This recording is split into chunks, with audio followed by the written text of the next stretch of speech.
Well, it's a unique opportunity for us to play the same team twice in 1 week, and I think it's going to be really good for both teams to figure out what we did well and what we can improve on.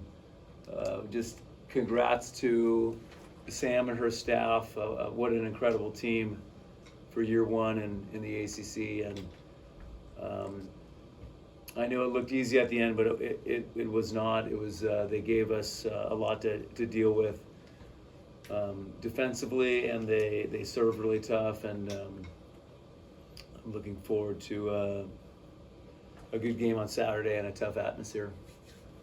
Coach, how impressive was it for your team? You guys struggled a little bit in 3 of the sets. You both struggled each of the sets, but how impressive was it to see them? You see the team come back and make the runs that they did to come out and get the sweep. Yeah, the third set was, I don't think I've ever truthfully had anything like that in my coaching career, because I called the timeout at 4-2, and at one point I looked up and it was 24-8, and I was thinking, well, that's a pretty big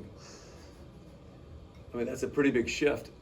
So yeah, this team, but it's not, but in all seriousness, I think, and I've shared this with this group, it's the best group I've ever had in terms of, if we're in practice, like just not settling for a bad practice, or just fighting to turn things around. Olivia, Coach just mentioned this team gave you some things to think about in terms of things you can improve. What do you guys take out of this match in terms of what you want to brush up on? Oh, good questions. I gotta think about this. I think probably just the little things. I feel like at the beginning of the sets, we tended to struggle, I think, a little bit in each and every set. So I think this just sheds light on the fact that we can start off a little stronger, so then we can shut them out even more at the end. But I think everything kind of came together tonight. I don't think there was any area in which we struggled. I mean, we could probably cover a bit more balls, but sometimes we're going to play good blocking teams, and they had good blocks, and I think we really shut them out with our defense despite that. So, Rachel, what's it like watching Olivia go on these insane service runs that she's had lately? I mean, and just the crowd's reaction to it too. Yeah, it's really funny. I mean, not funny, it's amazing, but it's funny because like the crowd just thinks it's like this most amazing thing ever, and it's so funny that like Liv comes in and she's like, oh, that wasn't a good one. And I'm like, you just got 3 aces in a row. She's like, oh, I need to be better. And I'm like, okay. But yeah, she works hard with her serve, and she's always like in practice trying to treat her serve like she would in a game, and I think it's paying off. Olivia, you went on that serving run after you like dominated in the second set. You had like 6 kills on your first 6 swings in the second set. Do you think that translates when you're hitting well? You feel like you see it in other parts of your game? Start to excel? I think it definitely builds confidence, and I feel like when I'm confident, that's when my serving is best. Yeah, I feel like in the first set it was a bit slow, so I definitely have more nerves going on the service line when it's a bit slow. But I think in the third set I was definitely just, my mindset wasn't like, oh, keep it in. It was just go for it and like hunter mindset, and I think that paid off. So. Fish, you guys held 2 of their pin hitters to 0 and the other one to .150. Obviously that was the game plan, but what was going so well for you guys defensively? Well, we had a lot going well for us defensively. And so I think we were, it sounds simple, but we were able to get them off the net, and when we did, we put up a wall. Our pins set the block up well, and our middles were really solid right next to them, and so there wasn't a lot of court for them to hit into. Rachel, how has the group been dealing with the whole undefeated thing? I mean, it's I know it's the whole one game at a time mentality, but it's out there, everybody knows it. So how do you feel like this group has dealt with that? Yeah, I think we just try to tune it out, honestly. Like, obviously, it's amazing, and, like, we're grateful, but we aren't going into games being like, oh, we haven't lost the game, we can't lose this one. It's more like we treat every game as its own game, and then we treat every point like if it's the most important point ever, or at least we try to. Olivia, you had 12 kills in that second set. Do you ever notice when you're having that kind of impact in a set at all, or is it more just going through the motions? I actually don't notice it at all, because I'm just trying to do my job for the team. So the team's doing their job. So. Did you know it was your highest hitting percentage of the season? Oh no, that's cool. That's nice. Thanks, Rachel. Go ahead. Fish, you were talking about the back-to-back earlier. So do you prefer to have these back-to-backs, or is it annoying because you're playing a top 15 2 times in a row and they get to? No, I like it. It takes me back to, when I coached men's volleyball in the MPSF. A lot of our trips would be 2 in a row when I was an assistant at Hawaii, and I always liked the challenge of, just what adjustments are they going to make going into the next game, and then what are, it's a mini game of chess that I think is good, and then there's just an emotional challenge of getting up again to play the same team. But I think I'm expecting a tough environment there, so I think it'll be. And then what do the players think? What do you guys think of that? I think it's exciting. I think I agree with Fish. It's definitely going to be a tough environment, especially since their crowd's probably going to definitely be going at us because they're probably angry, and I think it's definitely going to be a tougher game than it was today. So. For sure, yeah. I don't know if we've ever done this back to back, but yeah, I'm excited because. COVID. But yeah, I'm excited because especially after tonight's game, they're gonna be really motivated. So Yeah. it'll be. Yeah, only Kat and Valeria were on the COVID.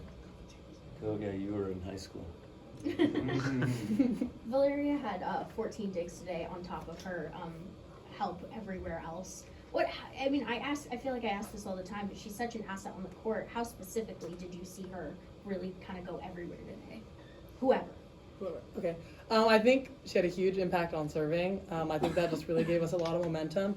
And her defense was such a game changer. I feel like it just motivated everyone else to play even better and do more, because it was like, oh, Valeria's getting everything up, I have to get everything up. So then I think that's when we really started making a lot of big plays. It definitely started with Valeria.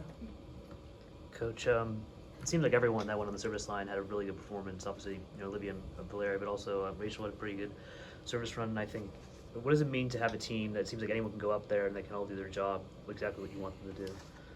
Yeah, it's, the modern era of volleyball, it seems like every year serving, we used to always talk, oh, we got to pass, and now it seems like a lot more coaches are,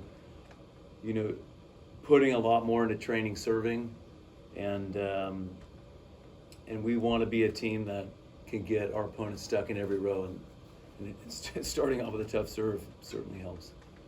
A couple weeks ago, Pitt's quarterback Eli Holstein was quoted saying that we want to be like volleyball because you guys were number 1. It was heading into Penn State, and since then, football's now ranked, men's soccer's ranked. What is it like, the contagiousness of the fall sports, and you guys kind of almost being the catalyst of that, the contagiousness of winning, I should say? Well, I'd like to say we met Eli last summer when his sister was in our volleyball camp,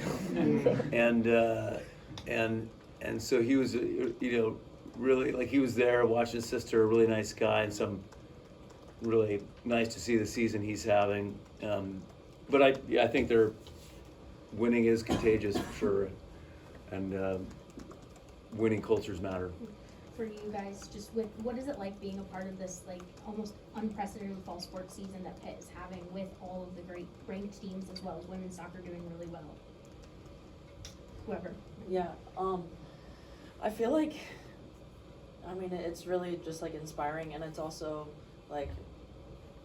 we always value, we value just our team being close knit, stuck on our goals, motivated. But then now, when you go outside and go to other sports, they have similar high achieving goals. So it's just cool to constantly be surrounded with elite athletes. And then Liv, what's it like seeing the other teams show up to your games day in and day out? I think it's nice. It just shows what a supportive environment it is here, and we return the favor when we can. Coach, you talked on it. Go ahead. Okay. Coach, you talked on it earlier about calling that timeout early in the first set after they had back-to-back aces. What do you say in that huddle whenever the team is acing you 2 times in a row? Well, I don't know if I was right, but we let a ball drop and we moved slow for 1 ball. I feel like we kind of iced ourselves a little bit in the break. We didn't maybe come out as with the sense of urgency I wanted, and we certainly made the change. As you mentioned before the season started, if there was one spot that was, I don't know if unsettled is the right word, but maybe some uncertainty was the middle, mostly because you hadn't seen, of course, Riley any kind of a game situation? Now that we're roughly the halfway point, how do you see that group's shaping up? Way better than I thought at the start of the year. We knew Bree was, one of the best middles in the country, but we didn't totally know how the other spot was going to go. And Riley's really improved her blocking. Her offense continues to be solid, but we've been getting better and better performances from Dahlia and Bianca as well. So I think now we have better depth now than we did a couple weeks ago as well. Rachel, Tori had 13 kills, hit 423. It seems like every game she's hitting incredibly efficiently. What does it mean to be a set of player like that? Yeah, Tori has been very consistent in practice and in game, so I think it's just like nice having a player that you can constantly trust.